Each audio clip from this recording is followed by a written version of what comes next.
Hey, Lions Den. Just saw something a couple days ago that really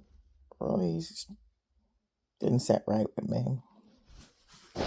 So, of course, y'all know this young lady from Westmoreland died, who was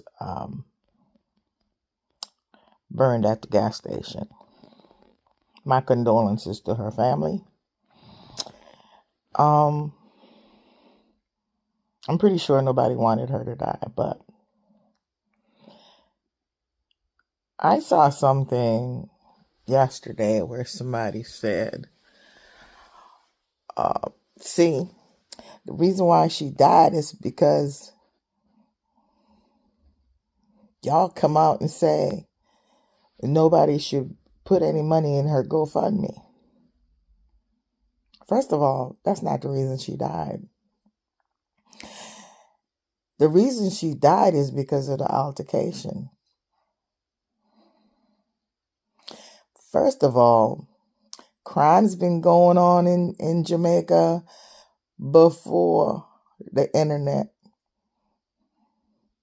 before Facebook, before TikTok, before Instagram, YouTube, and I mean, when I was little, there was crimes and there were situations, but they weren't this close together.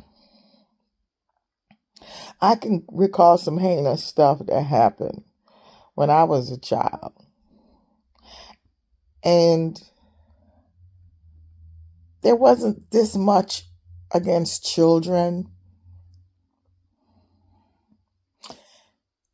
and children dying and women and stuff like that.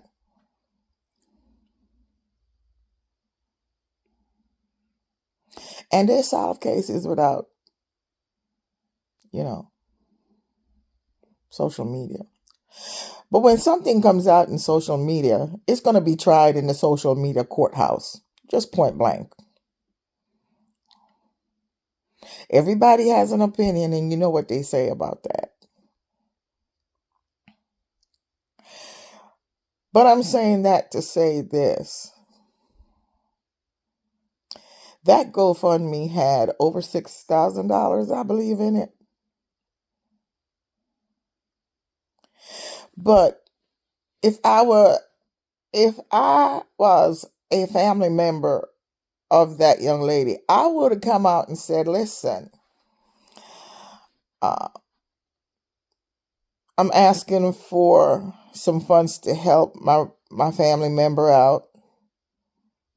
I'm not saying my family member is right, and I'm not saying my family member is wrong. I'm just appealing to your mercy right now to help my family member,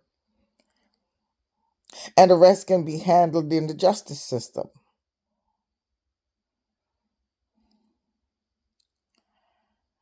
I just would like for her to get the treatment she needs. And whatever happened in the justice system, when she gets better, it is what it is. And yes, people would still come out and say she don't deserve it. But you got to keep your cool though, because you need the money. And so I would have come back and say, I can understand that you might think she don't deserve it, but I would still like some help for her. And again, it can be dealt with in the courthouse. Whatever help the other young lady needs, I hope she gets it too, and I hope you help her too. But when you don't have the money in the GoFundMe you need yet, and you come out here and act as if you gave somebody some money to put in the bank. See, and here's the thing about the whole situation. When you come on social media and you start talking, know who you're speaking to. It's social media. It does not exclusively belong to Jamaica. It belongs to the whole world. You're on the World Wide Web. So,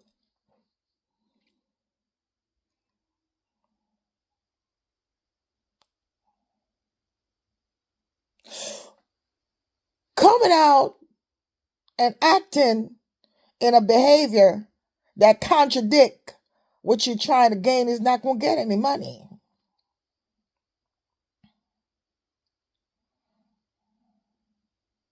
Because now social media court is open all day long. Social media got a whole lot of judges and prosecutors all day long. So guess what? They're going to say, oh, okay, that's how that family is. I see it now because, she begging and look at how she acting. Like we owe her something. And according to the information we have, it's all her fault.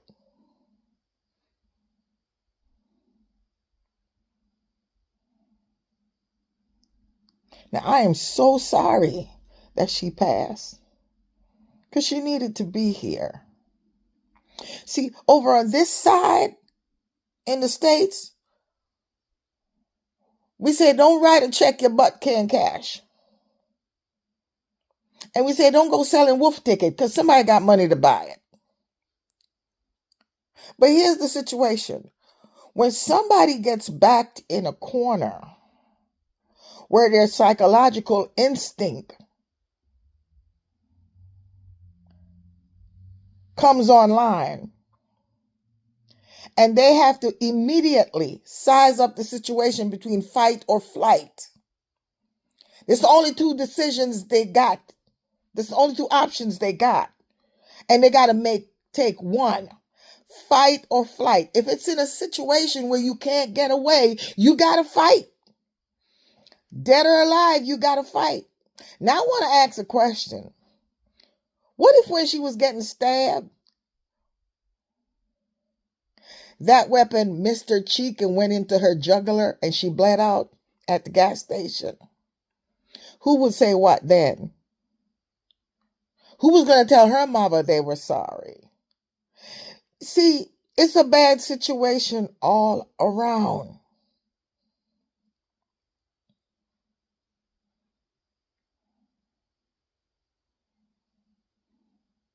Brave people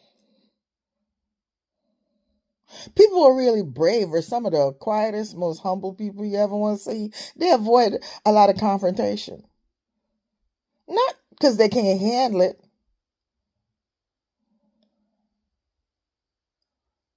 but because they're making sure that they don't waste energy and words where it's not necessary.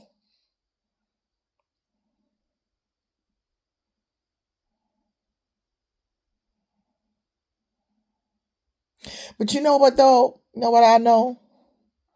When I was going to school, there was the pretty girls and the rich girls and the nice girls and the girls that live up top hill and the girls that live down in the ghetto and all this kind of stuff when I used to go to school. And they had their own little clique and they had their own little group. And they were highty-tighty and all that. You didn't get in unless they invited you in. And guess what?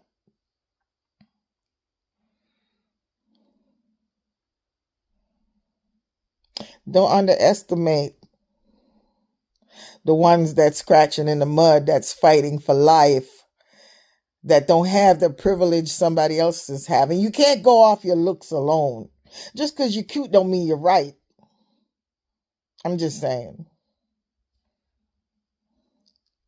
But for the people who come out here and try to blame social media for the death of this woman, go find other content, because you know what? If the situation didn't happen, the content would not be available and the death would not have happened.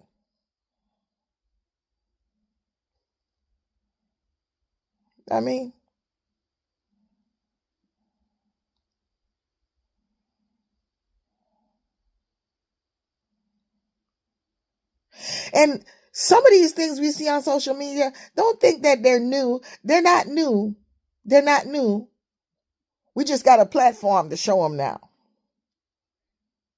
I remember going to Chatola Park Primary School, and I remember walking home, and we got close to Hannahtown Bakery, and there was a young lady, and she was walking, holding on to a 14-year-old, and he didn't have any shirt on. And when he passed us and we looked, somebody stuck a knife in his lower back, twist it and turn it and dig out a piece of his flesh falling out. And you see the raw hole in his back. And she was taking him to go get help.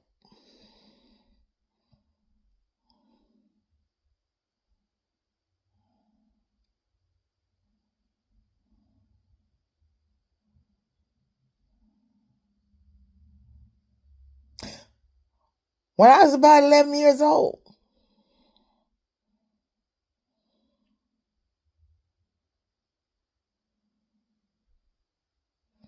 I came home from school half a day. And if y'all know where Raphael Avenue is off of Maxwell Avenue, and y'all know that was a half street, because once the black top get to the gully, that was it. You couldn't drive any further because the gully was right there, because people land were in the way, and they didn't extend the street.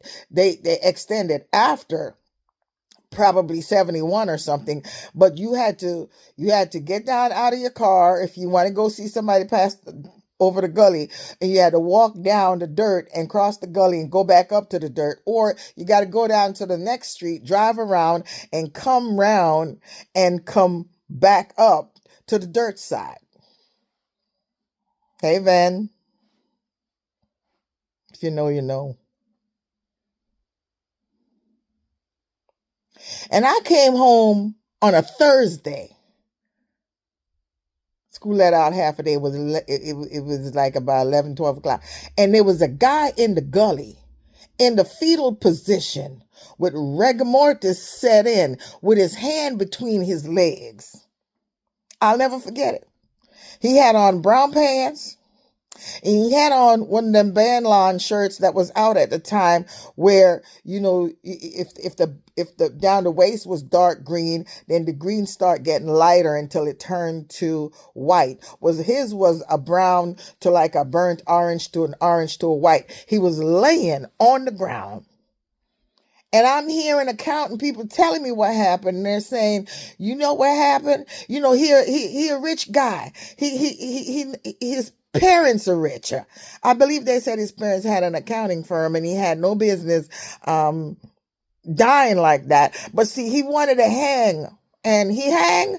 And the story was, they were looking for a spang, and he and the other guy went to the spang house, and his girl was there, and his woman was 8 months pregnant, and they beat her up. And he came in right after that, and she told who did it. And they got their little weapons, and they jumped, and they found him, and they chased. They ran down in the gully.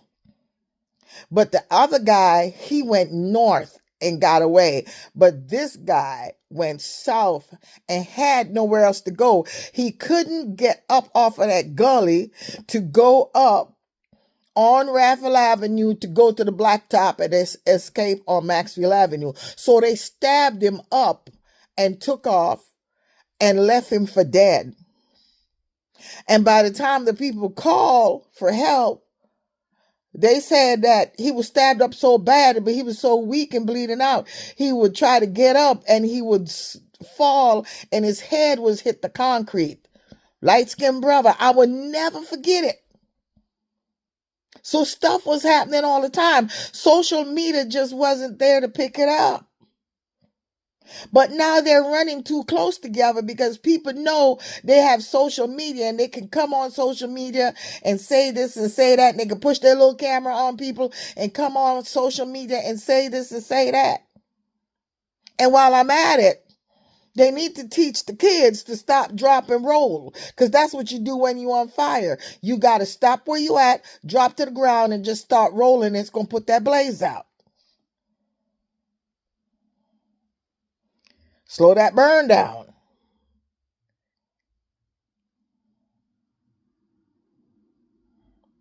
But we ought to stop feeling like we could go out and sell wolf tickets all the time, because somebody's going to buy it. There's somebody out there who can afford a wolf ticket. Mm-hmm. Beautiful woman, I'm so sorry she died. But a lot of people don't know being humble is more powerful than being showy. Never underestimate you can whip somebody behind, because even when some people come out and say, yeah, I whipped her good. No, but maybe she made you work for it. Maybe you never worked so hard at whipping somebody in your whole life.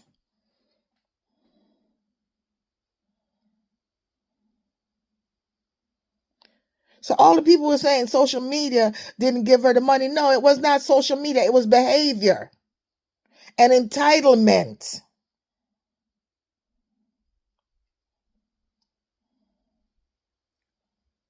It was behavior and entitlement.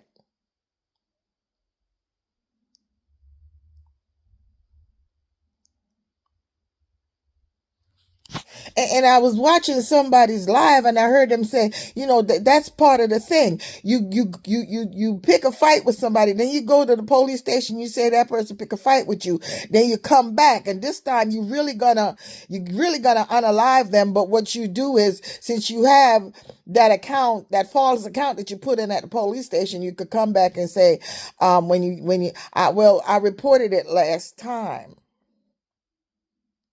Nobody wants to die. Nobody wants to be burnt up. Nobody wants to be stabbed in their face or cut in their face. Nobody wants to potentially lose an eye. I'm not sure. I hope she doesn't. I hope if there's something they can do after her case is over, somebody can, get her a little stuff and get her some little money, and she might be able to come over here at Johns Hopkins University Wilmer Clinic, might be able to help her. But what if that knife had slid and went to her jugular and she bled out? Jamaicans. Jamaica is already hard and tough. Don't make it any harder on yourself. You're some of the smartest people on the face of this earth. Yeah, we strong. Yeah, we don't take no stuff, but don't start none either, unnecessarily. You know what I mean? Live and let live.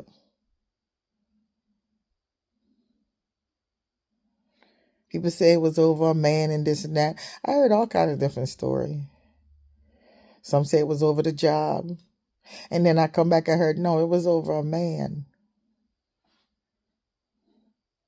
That the attendant was not fighting for, but that was somebody else wanted. But it doesn't matter what it was about. It was unnecessary. And a life was lost. Somebody lost a family member. Be it they troublemaking family, good family, bad family. Somebody lost a family member because the sense of entitlement.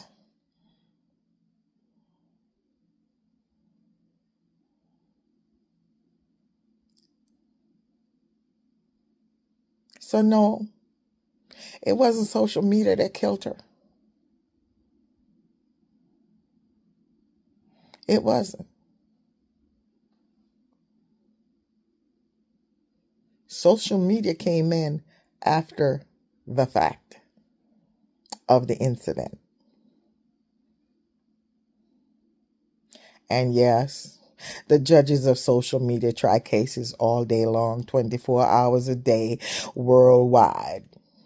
Winter, spring, summer, fall.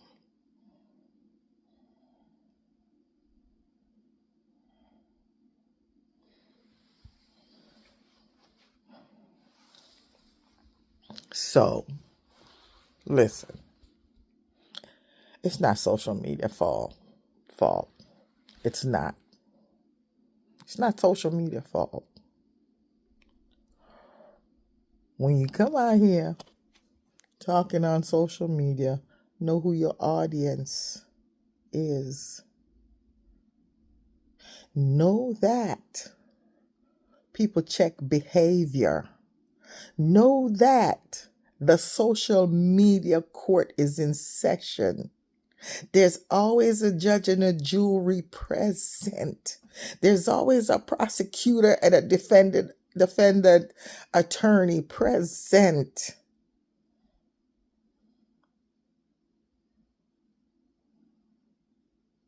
So when you're begging, you gotta be humble.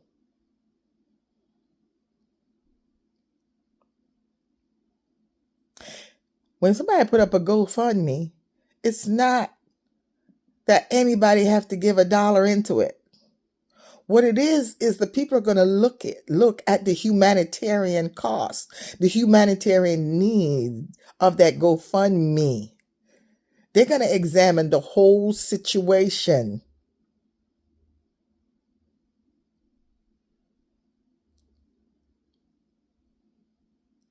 Does that person deserve me putting my money in that GoFundMe? Whether or not somebody say do it or don't do it, these people are intelligent. They're looking at whether or not they need to put their money in there.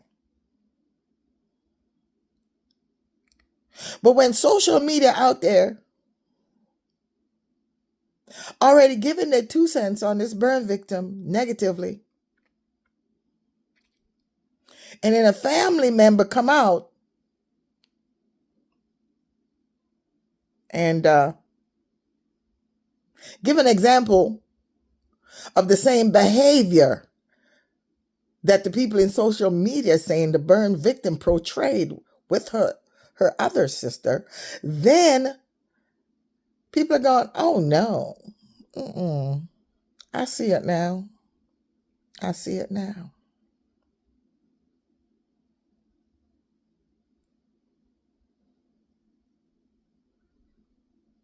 Remember old people used to say, don't trouble trouble, and trouble won't trouble you.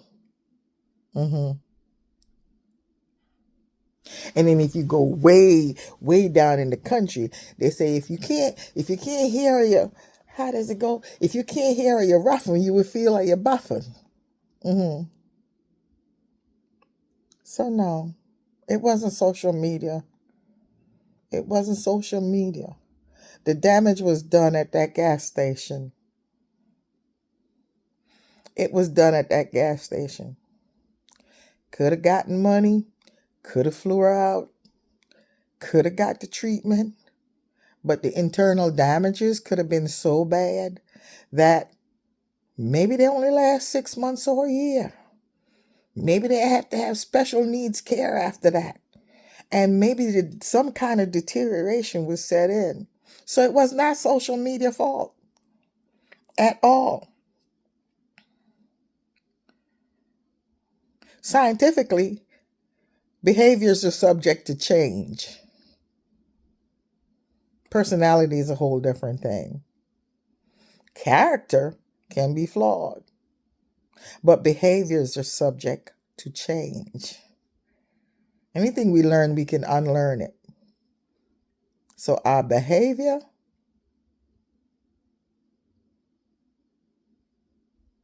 is subject to change. Maybe we ought to check our behavior. Maybe we ought to check sense of entitlement.